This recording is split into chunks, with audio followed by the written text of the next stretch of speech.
অনুমান কৰা হৈছে যে উচ্চ ন্যায়ালয়ে তেওঁলোকৰ কাম কাজ পুনৰীক্ষণ কৰিব। কিন্তু 2021 চনত দেখা গ'ল যে 100 জন সদস্যৰ কাম কাজ আৰক্ষী আৰু গৃহ বিভাগৰ দ্বাৰা পুনৰীক্ষণ কৰা হয়। ইয়াৰ কোনো নথিও ৰাজহুৱা নহয়। কি ভিত্তিত সেইবোৰ পৰ্যালোচনা কৰা হৈছিল? এই প্ৰতিবেদনৰ পৰাই কৈছোঁ। কম সংখ্যক লোকক বিদেশী বুলি ঘোষণা কৰাৰ সময়ত তেওঁক অপসাৰণ কৰা বুলি অভিযোগ উত্থাপন কৰিছে এজন সদস্যই। আনহাতে তেওঁ কম সময়তে অধিক গোচৰৰ সমাধান কৰিছিল।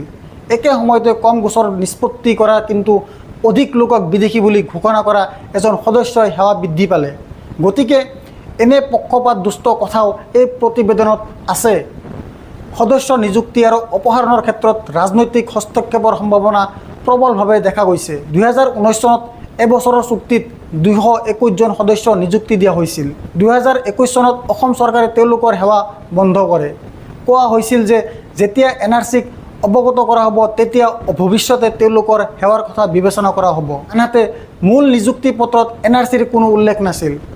এতিয়া এই বন্ধক গুৱাহাটী উচ্চ ন্যায়ালয় আৰু উচ্চতম ন্যায়ালয়ত প্ৰত্যাহ্বান জনোৱা হৈছে। প্ৰতিবেদনত উল্লেখ কৰা হৈছে যে বিদেশী ন্যায়াধিকৰণৰ বাবে সৃষ্টি কৰা আইনী কাঠামো স্বচ্ছ নহয়, ইয়াৰ পদ্ধতি স্পষ্ট নহয়।